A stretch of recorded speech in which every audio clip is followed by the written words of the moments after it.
So some of this content that I'm posting, there's not necessarily a lot of structure to it. I just want to share a little bit more of the conversation that I have day in and day out as a small business owner and problem solver. And there might be some rhyme or reason, but I do think that there will be some value to extract from the different conversations that I have. Here's an example of one that I just had a meeting with some of the squad here locally, building something called ecosystems.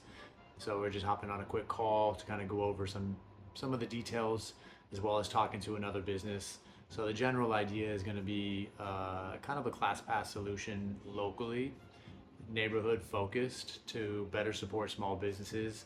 Still has some flexibility through reciprocity amongst other partners and gyms or studios, uh, while kind of filling the gap of lack of community through ClassPass. So a few different problems that we're hoping to solve.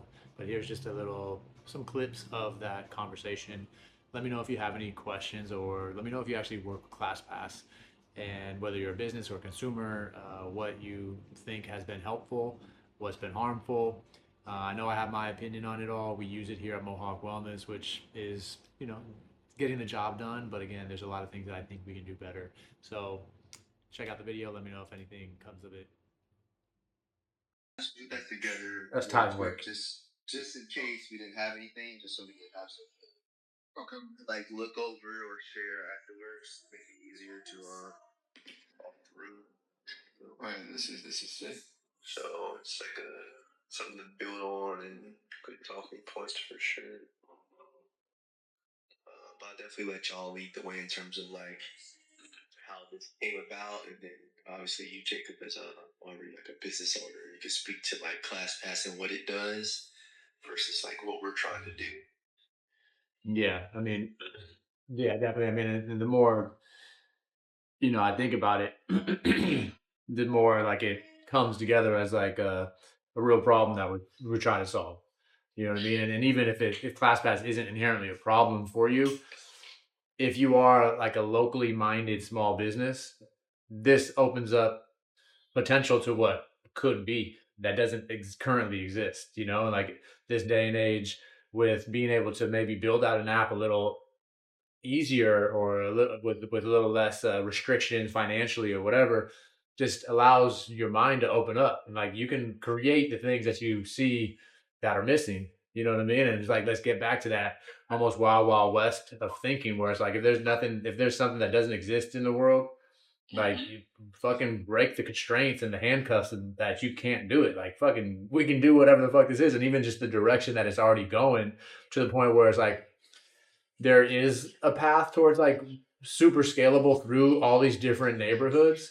But also, it's like, even if it doesn't go anywhere outside of Echo Park, like how sick would this be just to be like our kind of marketing newsletter? Like everything that we feel is important in the neighborhood is on this thing. You know what I mean? Like even that in and of itself is like a step in the right direction. Not to say that that's all it needs to be or should be, but it's like looking from like a worst case scenario where you're able to rally these small businesses and like even just promote your own events on this little system. Like, you know what I mean? Is because like that's how I'm thinking about it. Where it's like, if these other business owners aren't on board with it, like this would just be a sick ass incentive plan for Mohawk. Period.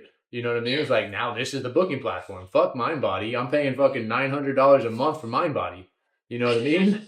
So it's like the whole the whole check-in system now can be hosted on this potentially, because like our system itself could be super easy, and now we have this like ridiculous like retention engagement point-based system that, you know what I mean? So it's just like, that's how I'm thinking about this, and like excited about it. And it's like, yeah, part of that is like the more businesses that come on board, the more that kind of expands. But it's just like, you know so Yeah. hopefully. Because he's a coach and he's trying to get into like a more community stuff, more engagement. I was just like something like I saw maybe potential like having him as like a coach on there to have like another feature or someone in the cycle to get ecosystems going.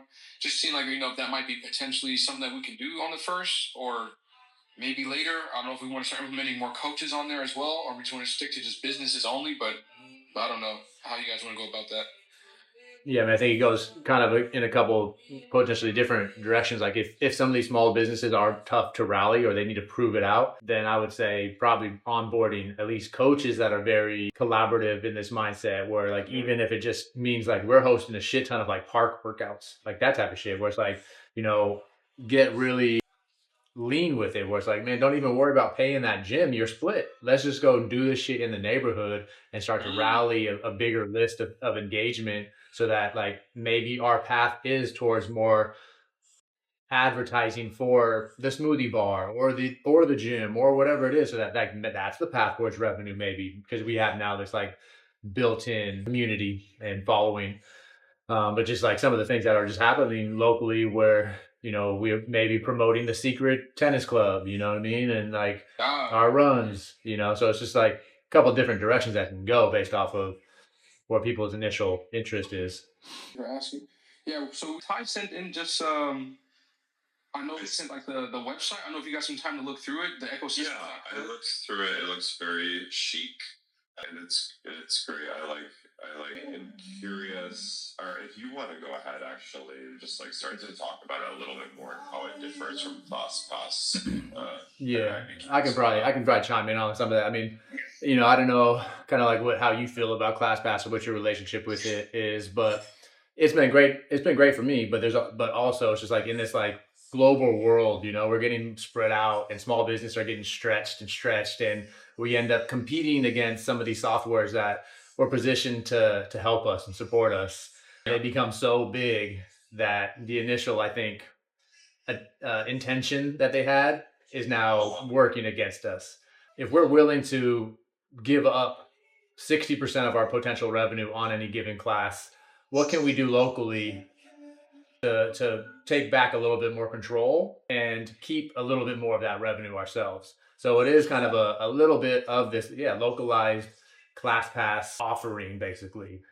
And then looking at like what ClassPass does or doesn't do and what we survive off of as being a small business. We survive off of our community, of our buy-in, of our actually having influence over our members. This is why we have recurring memberships. This is why we have touch points. This is why we incentivize people to come in more frequently. And ClassPass directly spits in the face of that because there's nothing to dictate engagement within ClassPass users. If anything, it's to pull them away from it. So once they start engaging with your spin to go class and they're going 3 times a week, their credits now it charges them more. So they're de-incentivizing them to take that class that has been working for them or they've been enjoying to go to another class that's only 4 credits. So there's a big part of that that's missing. And then if we want to compete with ClassPass based off of this whole credit-based system, we need to create a membership that competes with now their price point essentially. So, for us, we can kind of get away with it. And that's why we do have the $99 unlimited sauna and cold plunge. So at any chance or opportunity we get, we want to stop that person from getting on ClassPass and then move them into our space. But it's this like competition with ClassPass. And knowing that we can't really compete unless we compete on the price, we can't compete with the convenience of having reciprocity or multiple locations like they can have unless we build it, unless we build that ecosystem within our neighborhood of being able to do that. But let me know if there's any questions in regards to like that thinking right now.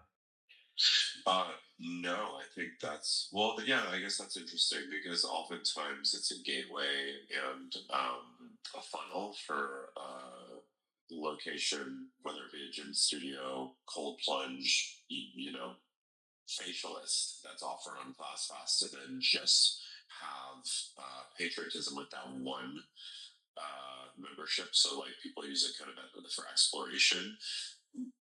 Are you trying to shy away from that? So personally, I would do them both. So I would still keep ClassPass, and then I would do this for the more locally minded person. So I'm not going to shut off like my flow of it.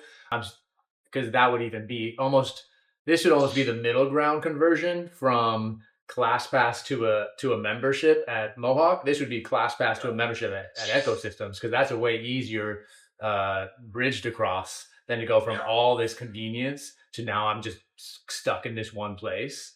You know what I mean? So Yeah. like that gives me another opportunity to sell. It's like if you live here locally, do you really need to have access to 100 studios? No. What's your goal? You know, and this is why I even say an onboarding process could be a little bit more thorough, where someone joins ecosystems, they sit with me, you, Jafari, and we map out, all right, what do you want out of your fitness? What do you want out of your community? All right, let's set this up. This is your ecosystem's rhythm right here. You know, like if we can just like forecast out the choices and decisions that we're making now, we can get ahead of the ripple effect that sometimes becomes these unintended consequences when you create a system and then you end up like again shooting yourself in your foot. And I think very much so that's what ClassPass is for businesses where they're like, fuck, I need marketing. I need people to be sent my way. And then you're like, oh god damn, these price points I can't compete with. They just got me. You know what I mean? Yeah. So No, that totally makes sense, and I understand all that. I think the pricing is like, I mean, that's the $1 million question, and that's what oftentimes ClassPass runs the monopoly on because they keep it very much so stonewalled. You have no idea what every single credit translates to. You don't know what the points mean, and they keep I mean, very intentionally keep studios in the dark on that, so they control sort of the algorithm of the payout. So we're definitely still in talks with the pricing, the breakdown. The one that you see on the site is something that I conceive just based off like what we used to seeing. Obviously, I don't have that ClassPass background because I am not a business. So on that is through Jacob. But there's tiers based on the initial idea of what we're trying to do. Also adding in the gamification and reward systems of it all to kind of help it make sense. If I can yeah, share. I got some input on the price though too. So so when I was thinking about like some of these differences and what I would want to see is like I would want guaranteed payouts for the partners. You know what I mean? So it's like in order to do that, you can't have this unlimited access thing. You need to be able to say, all right, you get 3 credits this month. You go to Indigo, you go to Mohawk, you go to the yoga studio. Those are your 3 credits. And you have to use them essentially. Like you're gonna use them or you're gonna lose them because we're gonna commit to these businesses to pay them out. So price point wise, I would price that as like a $99 price point. So if you're looking at, say, my drop-in rate of $44, say you have a drop-in rate of spin to go for $44, the yoga class is $44. You're looking at that's 88. That's 22 dollars right there for $100, right? So you're like, oh, I'm already saving about 25%. Also knowing that that's not going to get you all that you need for your wellness month. So as a commitment, also, it's like, all right, what are we already giving ClassPass? We're giving them damn near 50 to 60% of our drop-in rate, right? So like even on this $100 membership, you can now purchase from any of the partners, whether it's your 3 primary partners or just anybody that might be on the network, drop-ins at 50% off, right? So it's like all of that. And then now it's like, okay, you get your 3 mandatory credits. And now if you really fuck with Indigo, buy your drop-ins at 50% off. So even say if you're looking at it from your standpoint of like your memberships are say 225, what are your memberships right now? They are 225 So for a single, and then 200 for reoccurring. yeah, so say 200, 225 for unlimited classes, right? You're getting 25 for that mandatory one, and then say someone uses 5 sessions and you set a drop-in price of say $44. That's now 22 times 5. That's another $110 plus the 25. Now you're pushing $160 for 5 visits. You know what I mean? Which is close to your memberships. And now once that person starts to book 2 more sessions and they're like, oh fuck, I just gave Indigo 185. Now it's like, all right, fuck you, you're coming here all the time. Let's do this too. What I'm saying? That upsell now is more realistic. And then also, again, like I was saying, if one of the primary goals is to convert people of the neighborhood to a particular partner, say Indigo or Mohawk, what checks and balances allows like ecosystems to fully support that? One of the things would be like building out a partner list where say you jump on board, now you're a $225 paying member. We know that we could also reach out to that same person and be like, hey, we want to extend ongoing Ecosystems membership to you at $25. That's our normal membership. And now you have access to all the drop in discounts at all the other partners. You know what I mean? So it's like, regardless, the win, whether it's an ecosystems membership or a partner membership, ecosystem is still rooted at $25. You know what I mean? So it's like, that's also a no brainer. Why the fuck would you not, if you can get 50% off at a yoga studio at Mohawk? You know what I mean? Like, it's very aligned goals across the board.